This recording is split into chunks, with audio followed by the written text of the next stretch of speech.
Guys, നമുക്കിന്നൊരു birthday card ഉണ്ടാക്കിയാലോ? വായോ. ഇങ്ങനത്തെ ഒരു പേപ്പർ എടുത്തിട്ട് ഞാനിപ്പോൾ മടക്കുന്ന പോലെ തന്നെ ഈ ഒരു കറക്റ്റ് ഷേപ്പിൽ ഇതേപോലെ മടക്കാം. കണ്ട. ഇനി നമുക്ക് ഈ നടുവിലായിട്ട് ഇവിടെ ഒരു ഹോൾ ഇട്ട് കൊടുക്കാം. കത്രിക വെച്ചിട്ട് ഈ ഭാഗം ഇതേപോലെ ഒന്ന് അങ്ങോട്ട് മുറിച്ചു കൊടുക്കാം. കണ്ട, ഏകദേശം ഇങ്ങനെയായാലും കുഴപ്പമില്ല, ഇങ്ങനെ ആക്കിയെടുക്കാം. ഇനി നമുക്കിത് ഡെക്കറേഷൻ ചെയ്തെടുക്കാം. ഞാനിവിടെ എഴുതുന്ന ഹാപ്പി ബർത്ത്ഡേ എന്നാണ്. പിന്നെ യു ആർ ക്യൂട്ട് എന്ന് എഴുതി കൊടുക്കാം. അവർക്കൊരു സന്തോഷമാവട്ടെ, അതിന് വേണ്ടിയിട്ടാണ്. നിങ്ങൾക്ക് വേറെ എന്തെങ്കിലും ഗിഫ്റ്റോ ക്യാൻഡീസോ അങ്ങനെ എന്തെങ്കിലും വെക്കണമെങ്കിൽ അങ്ങനെയും ചെയ്യാം. ഇതിപ്പം ഞാൻ ഇങ്ങനെയാണ് ചെയ്യുന്നത്. ഇനി നമ്മൾ ഇതൊന്ന് കളർ കൊടുത്ത് കുറച്ച് ബലൂൺസും കേക്കും ഒക്കെ വരച്ചെടുക്കാം.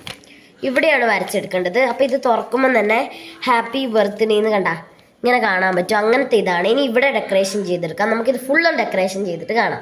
കുറച്ച് ബലൂൺസും കേക്കും വരച്ചിട്ടുണ്ട്. ഇനി നമുക്കിത് ഫുള്ളും കളർ ചെയ്ത് കൊടുക്കാം. നമ്മുടെ ബർത്ത്ഡേ കാർഡ് ഇഷ്ടപ്പെട്ടോ? ഇനി നിങ്ങളുടെ ഫ്രണ്ട്സിനും റിലേറ്റീവ്സിനും ഒക്കെ നമുക്കിത് കൊടുക്കാം. ഇപ്പം നടുവിൽ ഒരു ഡിസൈൻ ആയിട്ടാണ്. ഇനി നമുക്ക് ഈ മുന്നിലും കൂടെ ഒരു ഡിസൈൻ അങ്ങ് ചെയ്യാം. ഓപ്പൺ യുവർ ഗിഫ്റ്റ് എന്ന് എഴുതുന്നുണ്ട്.